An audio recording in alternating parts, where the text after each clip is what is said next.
एक मुलाकात ऐसी शख्सियतों के साथ जिन्होंने दिया है अपने जीवन को एक नया मुकाम। रूबरू कराएंगे ऐसी कुछ हस्तियों के साथ एक खास शख्सियत के साथ मुलाकात जयदेव पटेल के साथ नंबर 1 इंडिया न्यूज पर। नमस्कार व्यूअर्स, मैं जयदेव पटेल और आप देख रहे हैं नंबर 1 इंडिया न्यूज। आपका एक बार फिर स्वागत है एक खास शख्सियत के साथ मुलाकात प्रोग्राम में। आज हम बात करेंगे देश में लगातार किसान आंदोलन जो बढ़ रहा है और कहीं ना कहीं अपने चरम पर पहुंच रहा है, जिसको लगभग 10 महीनों से ज्यादा का समय हो चुका है। ऐसे में किसानों की जो प्रमुख मांगे हैं कि एमएसपी पर जो कानूनी जो गारंटी है उसको लागू किया जाए और इसी के साथ साथ स्वामीनाथन आयोग रिपोर्ट में जो फसलों के दाम है उसको फिक्स किया जाए। आखिर सरकार इनकी मांगे कब मांगेगी और किसानों का जो आंदोलन है ये कहाँ तक सही है? इन्हीं तमाम मुद्दों पर बात करने के लिए हमारे साथ खास सामान है एमएसपी को लेकर प्रधानमंत्री नरेंद्र मोदी की तरफ से बनाई गई कमेटी के सदस्य विनोद आनंद। विनोद आनंद जी, आपका बहुत बहुत स्वागत आज हमारे प्रोग्राम में। नमस्कार, जय हिंद जी विनोद आनंद जी, आपसे हमारा पहला सवाल है कि किसान आंदोलन जो लगातार उग्र होता हुआ जा रहा है और कहीं न कहीं अब अपने चरम पर पहुंचा हुआ है, इस पर आपकी पहली प्रतिक्रिया? सबसे पहले पहली प्रतिक्रिया यह है कि डल्लेवाल जी की तबीयत खराब हो रही है और उनको स्वास्थ्य में उनके सुधार हो, ऐसे हम सब जो जितने भी किसान बंधु हैं और सहकारिता के जितने सदस्य हैं उनके तरफ से प्रभु से प्रार्थना है, अरदास है वाहिगुरु से कि उनकी स्वास्थ्य में सुधार हो और अपना ख्याल वो रखें। देखिए क्या है कि ये आंदोलन थोड़ी है, ये आंदोलन नहीं है। आंदोलन अगर होता तो वो किसानों की बात करते और उसमें किसान होते। कहीं एक बॉर्डर पे कुछ दूसरे लोग बैठे हैं, दूसरे बॉर्डर पे कुछ दूसरे लोग बैठे हैं, तीसरे बॉर्डर पे तीसरे लोग बैठे हैं और आज अचानक से एक दूसरा पक्ष है संयुक्त किसान मोर्चा का जो चुनाव लड़ते हैं। ठीक है, उन पॉलिटिकल रिफॉर्म्स के लिए चुनाव उनको भी लड़ना चाहिए, वो उनका पक्ष है, परंतु कल से वो फिर से शामिल होंगे। तो मिला जुला के ये बात है कि उनको देश को डिस्टेबलाइज करने के लिए जब कुछ भी नहीं बच पाया, जब हरियाणा का चुनाव हार गए, जब सारी चीजें हार गई, तो राजनीति से ओत प्रोत कुछ लोग हैं जो अपनी राजनीतिक रोटियां और अपने आर्थिक समाधान के लिए इस प्रकार का कार्यकलाप कर रहे हैं और ये कहीं से किसानों की बात नहीं है। रही बात तो स्वामीनाथन कमेटी की रिपोर्ट की, तो हमारी कमेटी इस पे चर्चा कर रही है और कल भी हमारी बैठक है। वैसे हम कल भी इस पे बैठक करेंगे, हम ऑनलाइन इस पे चर्चा कर रहे हैं, समाधान इसका निकालने का रास्ता ढूंढ रहे हैं। स्वामीनाथन कमेटी 2006 में थी, अब तो बहुत वर्ष बदल गया है। उस समय कहाँ लोगों को भोजन प्राप्त होता था, उस समय की समस्याएं दूसरी थी। फूड सिक्योरिटी के लिए बहुत सारे कार्यक्रम लाने पड़े, आज सहकारिता का अलग मंत्रालय है, इतने बड़े बड़े बदलाव हुए हैं।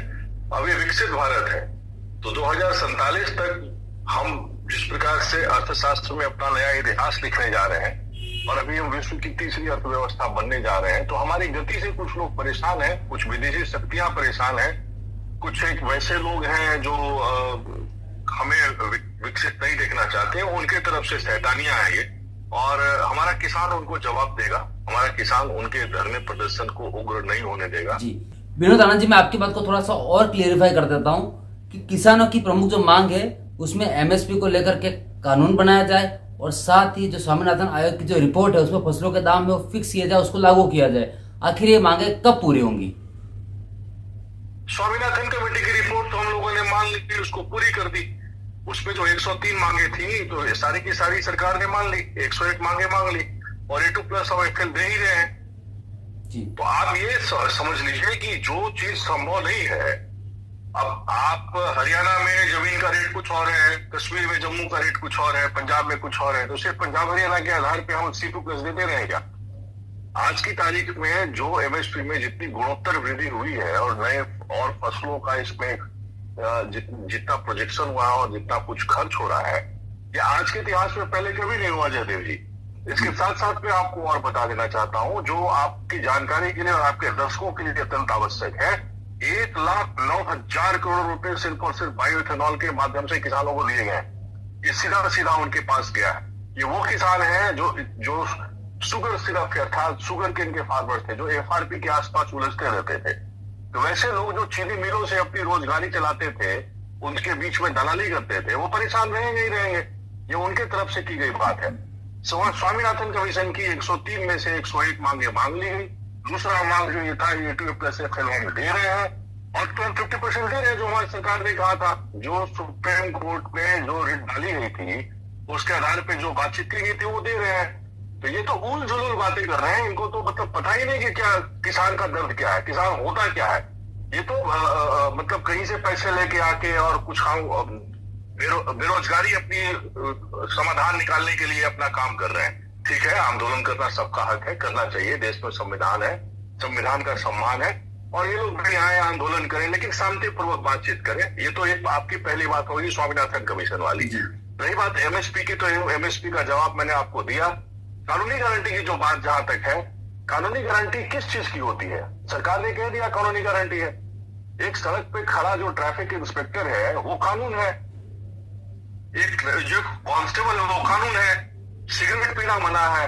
तो आप जब तक अपना बिहेवियर ठीक नहीं रखेंगे, पब्लिक प्लेसेस पे सिगरेट नहीं पिएंगे, तो सुप्रीम कोर्ट ने इंप्लीमेंट करने आएगी नहीं। एमएसपी में खरीदारी हो रही है, खरीदारी का इंफ्रास्ट्रक्चर पिछले 55 साल की कांग्रेस सरकार ने बनाया नहीं, उसके बाद की सरकारों ने भी नहीं बनाया। तो उस इंफ्रास्ट्रक्चर को बनाने की जो कवायद है उस पर थोड़ा समय लगेगा। ये 70 साल का कोर्ट कोई 2 मिनट में तो ठीक नहीं होगा ना जयदेव जी, इसके लिए तो समय लगेगा। और इसके लिए जो कानूनी गारंटी की बात कर रहे हैं, ऑलरेडी गारंटी उसकी दी हुई है कि हम खरीदारी करेंगे। ऐसा पहले कभी नहीं हुआ किसान समिति पोर्टल के माध्यम से कि हम 100% दाल की खरीदारी करेंगे, और वो सीधे सीधे खरीदारी कर रहे हैं, वो सब कुछ ट्रेसेबल है। तो ये सारी बात इनको समझ में नहीं आती है, इनको पुरानी बातों को लेके इन आंदोलन करना है, इनको करेंगे। यदि मान के चलिए एमएसपी की कानूनी गारंटी मैं आपको आश्वस्त करता हूं मिल भी जाए, तो क्या होगा उससे? पंजाब हरियाणा का की फसलें खरीदी जाएगी, पश्चिम उत्तर प्रदेश की खरीदी जाएगी, यानी कि जो 700 750 जिले हैं, 750 जिलों में 50 जिलों का फसल खरीदा जाएगा। बाकी के लोग कहाँ जाएंगे जयदेव जी? ये सवाल है। तो इसलिए हम ऐसी बातचीत करें कि जो सबके लिए ठीक हो, सबका साथ हो, सबका विकास हो, एक भारत श्रेष्ठ भारत हो, ना कि मतलब 2 राज्य के सेंट्रिक कुछ अड़हतियों और कुछ जैसे बंटा सिंह एंड सन्स जैसे लोग हैं उनके लिए हो। जी विनोद आनंद जी, अक्सर हम देखते हैं कि पहले किसानों की इतनी बात नहीं होती थी, लेकिन आजकल जो भी चुनाव होते हैं, जहां पर भी लोकसभा के हो, पंचायती हो या फिर कहीं ना कहीं असेंबली इलेक्शन हो, सब पे किसानों की बात होती है। हर राजनीतिक पार्टियां किसानों की बातों को जोर शोर से उठाती है और उसके आधार पर कहीं ना कहीं उनको अवार्ड भी मिलता है और अपनी जीत भी दर्ज करती है। लेकिन क्या किसानों के मुद्दे सिर्फ और सिर्फ चुनाव जीतने का एक एजेंडा बन गया है, उनके मुद्दों पर कोई बात नहीं होगी, ऐसा किसानों का आरोप है? कौन से किसानों का आरोप है जयदेव जी? कौन से किसान हैं? कितने लोग हैं? देश में 14 करोड़ किसान हैं, यहां तो 14 लाख भी नहीं होंगे। कौन से किसान हैं? और कब सरकार ने किसान की बातचीत नहीं की? मैंने आपको अभी एग्जाम्पल दिया, उदाहरण दिया। आज तक कभी भी बायो एनर्जी की बातचीत इस देश में नहीं होती थी। वो दीनबंधु मॉडल वाला गोबर गैस वो चाहिए लोगों को। हम तो यहाँ कास्केड में सीए कंप्रेस्ड बायोगैस खरीदने के लिए तैयार बैठे हैं। ये समझ में आती है क्या इनको? कौन से किसान है ये? मैं किसान हूँ बिहार से, आइए मेरे घर में खेत में आलू की खेती में करो, दिखाता हूँ आपकी कैसे खेती होती है, कैसे हो रही है। अभी अगर सर्दी नहीं होगी तो हमारी फसल खराब हो जाएगी जी। तो किसानों की बातचीत हो रही है और किसानों की ही सरकार है। मैं तो आपको सारी नीतियां गिरा दूंगा, कम से कम 50 स्कीमें, मैं 1 से लेकर के 50 स्कीमें आपको गिरा दूंगा। तो वो जो कहते हैं उनके साथ आप मुझे बिठा दीजिए, वो मेरे से डिबेट करने के लिए कहीं भी तैयार हो जाए। अगर मैं उनके सवालों का तार्किक जवाब नहीं दे पाऊंगा तो मैं अपनी कमेटी से इस्तीफा दे दूंगा जयदेव जी। आपके माध्यम से मैं ये कह रहा हूँ, ये उनको बता दीजिएगा, ये ऑडियो सब लोग सुन लें आपके दर्शकों के माध्यम से। अगर उनके सवालों का मैं तार्किक जवाब ना दे पाया कि सरकार किसानों के लिए क्या कर रही है, वो आंख बंद पे उनके आंख पे एक दूसरा तरह का चश्मा लगा हुआ है, जो कहीं दूसरे देशों से आया है, OECD से आया है या इटली से आया होगा। जो चश्मा यहाँ चावड़ी बाजार में चांदनी चौक पे अच्छा मिलता है, ऐसा वाला किसानों वाला चश्मा उनको मैं लाके दूंगा और उनको तार्किक जवाब मैं उसका दूंगा आपके माध्यम से। जी विनोद आनंद जी, आपसे मेरा एक आखिरी सवाल है कि अखिल भारतीय किसान सभा के जो अध्यक्ष हैं अशोक दौले, उन्होंने बड़ा आरोप लगाते हुए केंद्र सरकार पर यह कहा कि केंद्र सरकार जो है वो किसानों के हितों की बात नहीं कर रही है बल्कि उनका दमन कर रही है। वो स्वयं कई वर्षों से किसानों का दमन कर रहे हैं जयदेव जी। मार्क्सवादी लोग जो होते हैं वो मार्क्स की सिर्फ बातें करते हैं। हम तो स्वामी विवेकानंद की बात करते हैं, हम तो वेद की बात करते हैं, समानिया पूर्ति समाना हृदय की बात करते हैं। अगर ऐसा होता तो क्या कॉर्पोरेशन की मिनिस्ट्री बनती कोऑपरेटिव की? आप उसका स्ट्रक्चर ऐसा बनता।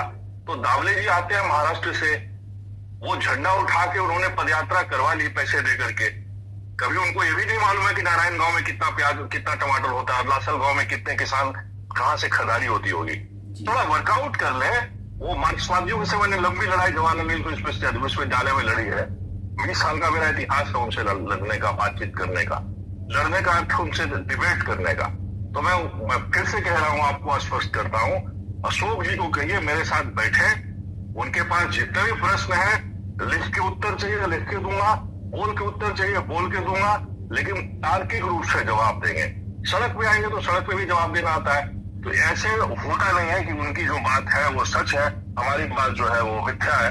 वो कह ले, वो उनका सम्मान है, उम्र हो रही है, इतने वर्षों से वो अपना संघर्ष कर रहे हैं, उनके संघर्ष का भी सम्मान है। लेकिन किसानों के हित की बात करें तो ज्यादा अच्छा है। अपने हित की बात छोड़ दे और चाइना के रास्ते जो बातचीत करने की कोशिश कर रहे हैं, या कमोडिटीज मार्केट के चाहिए रास्ते जो बातचीत करने की कोशिश कर रहे हैं, जिनकी बातचीत वो करना चाहते हैं, ये इनके साथ बातचीत करते रहे, गलपैया करते रहे, किसानों का भला होगा। किसान खूब आगे जा रहा है, खूब अच्छी फसल हो रही है, उनको खूब बढ़िया दाम मिल रहा है। ई नाम पे उनको बता दीजिएगा, ई नाम पे 350 से भी ज्यादा कमोडिटीज की ऑनलाइन खरीदारी होती है। फिक्स्ड कमोडिटी तो शेड्यूल कमोडिटी जो उसकी तो एमएसपी मिलती है, लेकिन मखाना से लेकर के और भी कई ऐसी फसलें जो इनाम पे खरीदारी होती है, और वो ओपन पोर्टल है, कभी भी किसान बेच सकता है। तो जो किसान है वो बेच रहा है, जो व्यापारी है उनको चिंता है, चिंता होनी चाहिए, क्योंकि वो हमेशा से किसानों की बातचीत नहीं की है, वो फार्मर सेंट्रिक कभी रहे नहीं।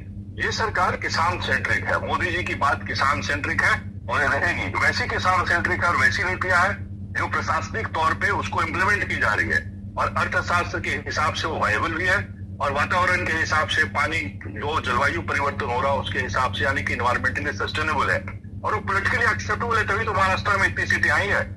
अशोक जी को जवाब दे दीजिएगा इसका कि इतनी सीटें कैसे आ गई। अगर मान के चलिए किसान दुखी था तो किसने वोट दिया उनको? मुंबई में रहने वाले बड़े बड़े सेठों ने वोट दिया उनको, या रूरल महाराष्ट्र से वोट आए? वो अशोक जी से जवाब मांगिएगा उनका, और मिल जाए तो प्लीज हमको भी बताइएगा, मैं भी थोड़ा सीखूंगा उनसे। जी विनोद आनंद जी, अपना हमारे लिए समय निकाला, उसके लिए आपका बहुत बहुत धन्यवाद। बहुत बहुत धन्यवाद। जय हिंद, जय किसान, जय सरकार।